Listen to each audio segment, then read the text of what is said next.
اور پھر ارشاد فرمایا وَدَاعِيًا إِلَى اللَّهِ بِإِذْنِهِ، اور ہم نے آپ کو اللہ کی طرف دعوت دینے والا بنا کر بھیجا اسی کے حکم سے۔ تو نبی جب کوئی دعوت دیتا ہے وہ صرف اللہ کے حکم سے دیتا ہے، وہ اپنی طرف سے دعوت نہیں دیتا، کیونکہ وحی الہی نازل ہوتی ہے، کبھی تو فرشتے کے ذریعے آتی ہے جیسے جبریل امین لے کر آتے تھے، اس میں الفاظ اور معانی دونوں اللہ کی طرف سے مخصوص ہوتے تھے۔ نبی کریم اپنے پاس سے کوئی لفظ شامل نہیں کر سکتے تھے، جن الفاظ میں بیان کرنے کا حکم اسی میں، اسے کہتے ہیں قرآن۔ اور اگر مفہوم اللہ کی طرف سے ہوتا ہے اور نبی کریم صلی اللہ علیہ وسلم اپنے الفاظ میں اس کو ذکر کر سکتے ہیں، اسے کہتے ہیں حدیث۔ اس کا مطلب ہے قرآن بھی وحی الہی ہے اور حدیث بھی وحی الہی ہے، لیکن فرق یہ ہے کہ قرآن کو وحی جلی کہا جاتا ہے اور حدیث کو وحی خفی کہا جاتا ہے، لیکن نبی اللہ کے حکم سے ہی دعوت دیتا ہے۔ اب یہاں لفظ استعمال ہوا وَدَاعِيًا إِلَى اللَّهِ، اللہ کی طرف دعوت دینا، دعوت دینے والے۔ تو لازم بات ہے کہ اللہ کی طرف دعوت کا مطلب یہ تو نہیں ہے کہ اللہ تعالیٰ فزیکلی طور پہ کسی ایک جگہ پر ہے اور اس کی طرف کہ بھئی ادھر چلے جاؤ، اس کے پاس چلے جاؤ، یہ ہوتی فلاں کی دعوت۔ یہاں ایسا مراد نہیں، کیونکہ اللہ تبارک و تعالیٰ جسمانیت سے، جگہ سے، سمت سے پاک و صاف ہے۔ یہ یاد رکھیں کہ یہ جو ڈائریکشنز ہوتی ہیں، اوپر نیچے دائیں بائیں آگے پیچھے، یہ سب مخلوق ہیں۔ ایک ٹائم تھا یہ نہیں تھی، بعد میں پیدا ہوئیں، اللہ نے پیدا فرمائی۔ اسی طرح جتنے مقامات ہیں سب اللہ نے پیدا فرمائے، اور جس کو پیدا کیا جاتا ہے اس کے لیے پہلے نہ ہونا ضروری ہے، تبھی تو پیدا ہوگا۔ اس کا مطلب ایک وقت تھا کہ اللہ تعالیٰ تھا لیکن جگہ کوئی بھی نہیں تھی، اللہ تعالیٰ تھا لیکن ڈائریکشن کوئی بھی نہیں تھی۔ تو اب جیسے بعض کہتے ہیں کہ بھی اللہ تعالیٰ اوپر ہے، تو یہ کہنا صحیح نہیں ہوتا، کیونکہ اللہ ڈائریکشن سے پاک و صاف ہے۔ اسی طرح یہ کہنا کہ اللہ عرش الہی پر ہے، اگرچہ قرآن کے ظاہری الفاظ نشاندہی کر رہے ہیں، لیکن اس میں تعویل کرنا واجب ہے کہ اللہ تعالیٰ کسی ایک جگہ نہیں ہوتا۔ جو ایک جگہ ہوگا وہ جسم ضرور ہوگا۔ جسم کی تعریف یہ ہے کہ وہ ایک جگہ میں سما جاتا ہے، اور جسم وہ ہوتا ہے جو لمبائی چوڑائی گہرائی میں تقسیم کو قبول کر لیتا ہے۔ اگر اللہ تعالیٰ کے لیے عرش پر استوا ظاہری اعتبار سے کہ وہ بیٹھا ہوا ہے مان لیا جائے تو جسم ماننا بھی لازم آئے گا، اور جب جسم مانیں گے تو اللہ کا قابل تقسیم ماننا بھی لازم آئے گا، اور پھر ہم میں اور اللہ میں کوئی فرق نہیں۔ اللہ نے واضح فرمایا لیسا کمثلہ شیء، اللہ کی مثل کوئی شے نہیں ہے۔ تو ہم جگہ میں ہوتے ہیں تو پھر اللہ کی مثل ہم نہیں ہیں، اللہ جگہ میں نہیں ہوگا۔ اللہ کے لیے ہمارے لیے اشارہ ہو سکتا ہے، اللہ تعالیٰ کے لیے اشارہ نہیں ہوگا۔ ہمارے لیے سمت کا تعین ہو سکتا ہے، آپ میرے اس طرف لیفٹ پہ بیٹھے ہیں، آپ میرے رائٹ پر بیٹھے ہیں، میں آپ کے فرنٹ پر بیٹھا ہوں، دیکھیں نا یہ تو ہم ایک جگہ ہیں تو لیفٹ رائٹ اوپر نیچے دائیں بائیں ہم متعین کر سکتے ہیں، جبکہ لیسا کمثلہ شیء، اللہ ایسا نہیں ہے، تو پھر اللہ کے لیے سمت کا تعین بھی نہیں ہو سکتا۔ اس کا مطلب ہے کہ یہاں پر تعویل واجب، اس کو کہتے ہیں تعویل۔ تو اس سے مراد ہے اللہ کی طرف دعوت دینے کا مطلب اللہ کے دین کی طرف بلانا، اللہ نے آخرت بنائی، آخرت کی طرف بلانا، اللہ کے پیغام کی طرف بلانا۔ یہ ذہن میں رکھیں، اس لیے میں نے اتنی تفصیل بیان کی کہ بعض اوقات ہم سمجھتے ہیں کہ قرآن کا بس ظاہر پڑھ لیں ہمیں فوراً مفاہیم سمجھ میں آ جائیں گے، حالانکہ ایسا نہیں ہوتا۔ اگر ہم صرف ظاہر کو لیں گے تو بسا اوقات ایک غلط مفہوم اپنے ذہن میں بٹھا لیں گے، اس لیے اس میں تعویل کرنی پڑتی ہے۔ تعویل کا مطلب یہ ہوتا ہے کہ ظاہری جو معنی ہے وہ نہیں لیا جاتا، بعض اوقات ایک اور مفہوم، ایک اور معنی کا اضافہ کیا جاتا ہے کہ اگر ہم نہ کریں تو پھر خرابی لازم آتی ہے، عقیدے کی خرابی، یا پہلے سے ثابت شدہ کوئی بہت بڑا اصول ہوتا ہے، شرعی اصول، اس کے خلاف جانا لازم آتا ہے۔ تو نبی کریم صلی اللہ علیہ وسلم اللہ کے دین کی طرف دعوت دینے والے تھے اسی کے حکم سے۔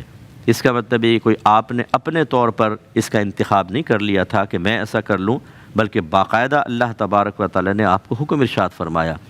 جو ہم سیرت پڑھتے ہیں تو اس کی تمہید یہ ہے کہ اپنی زندگی کے ابتدائی 40 سال تک آپ نے اعلان نبوت نہیں فرمایا۔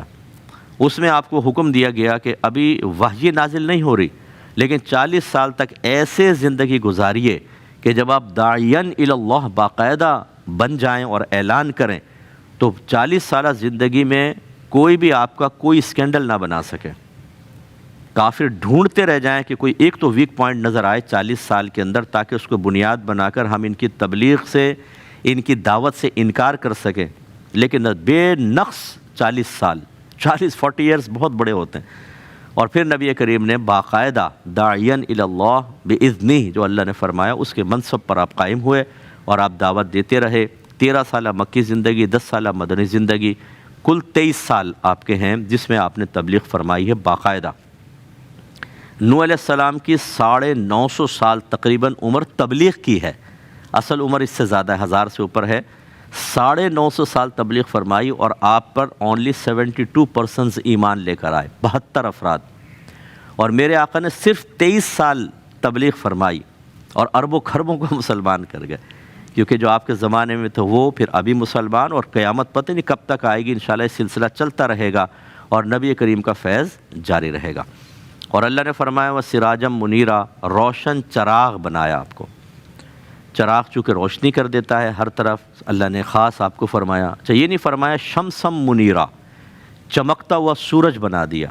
چراغ کی روشنی تو کم ہوتی ہے، سورج تو عالم کو روشن کر دیتا ہے، تو پھر زیادہ مناسب تو یہ لگتا ہے کہ سورج کہا جاتا۔ علماء نے فرمایا اس کی وجہ یہ ہے کہ ایک سورج سے دوسرا سورج روشن نہیں ہوتا، وہ چاند کو تو روشن کرتا ہے، نور القمر مستفاد من نور الشمس، چاند کی مٹی جو ہے، چاند تو سیاہ ہے، دیکھیں نا غائب ہو جاتا ہے چاند، وہ غائب نہیں ہوتا، اس پہ روشنی پڑنا بند ہو جاتی ہے تو وہ غائب ہو جاتا ہے۔ سورج کی روشنی جب پڑتی ہے اس کی مٹی پہ وہ چمک جاتا ہے، اور پھر لیکن وہ تو چاند کو چمکا رہا ہے، ایک سورج سے دوسرا سورج نہیں ہوتا، لیکن ایک چراغ سے دوسرا چراغ جلتا ہے، تیسرا چراغ جلتا ہے۔ تو یہ بہترین اللہ نے آپ کی شان بیان فرمائی کہ نبی کریم صلی اللہ علیہ وسلم نے 23 سالہ تبلیغ میں زبردست قسم کے صحابہ کرام کو تیار کیا، اور پھر ان چراغ سے آگے چراغ، تابعین آئے، پھر طب تابعین آئے، اہل بیت اطہار صحابہ کرام نے اپنا حق ادا کیا تبلیغ کا، اور آج تک یہ سلسلہ جاری و ساری ہے۔ اور بخاری کی روایت نبی کریم نے فرمایا کہ العلماء ورثۃ الانبیاء، علماء نبیوں کے وارث ہیں۔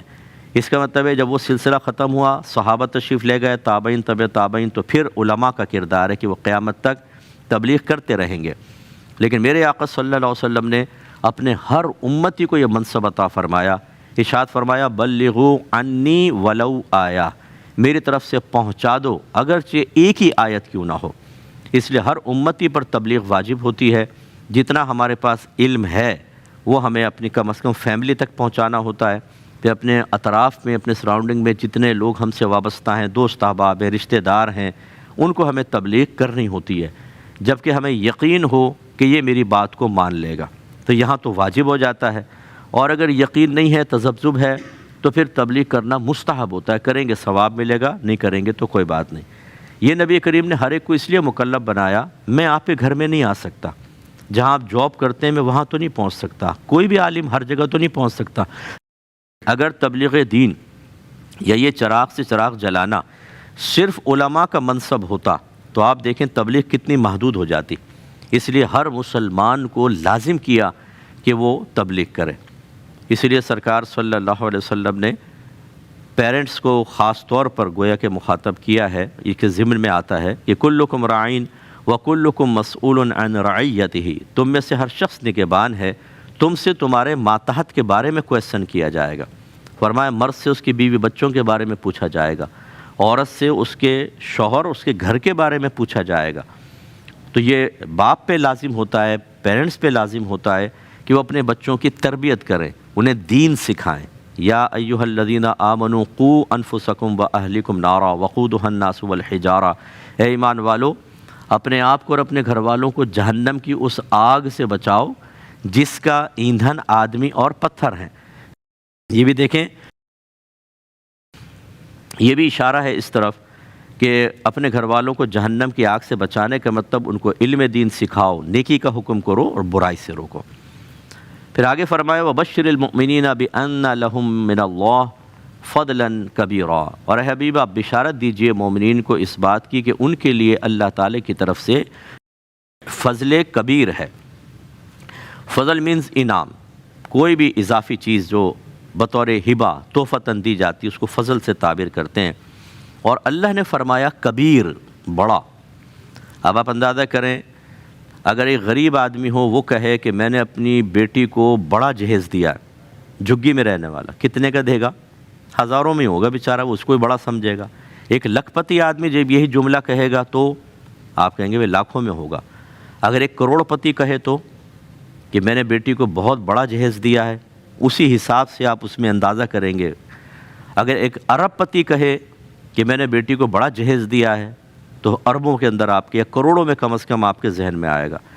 تو جب رب کریم فرمائے کہ بشارت دیں کہ میں نے مومنین کے لیے فضل کبیر تیار کر رکھا ہے، اللہ کی طرف سے وہ ملے گا، اب آپ اندازہ کریں اس انعام کے بڑے ہونے کا اندازہ کون کر سکتا ہے کہ اللہ تبارک و تعالیٰ کے خزانے بڑے وسیع اور لامحدود، ان کی کوئی حد نہیں ہے، تو وہ تیار کی ہے مومنین کے لیے، اور فرمایا بڑے خزانے، بڑا فضل اللہ تعالیٰ کا ہوگا۔ اب کتنا بڑا، جس کا ایک اندازہ آپ اس سے کر لیں کہ نبی کریم صلی اللہ علیہ وسلم ارشاد فرماتے ہیں کہ سب سے ادنا ترین جنتی کو اتنی بڑی جنت دی جائے گی جو اس دنیا سے 10 گنا زیادہ بڑی ہوگی، 10 ٹائمز بگ۔ آپ اندازہ کریں کتنی بڑی۔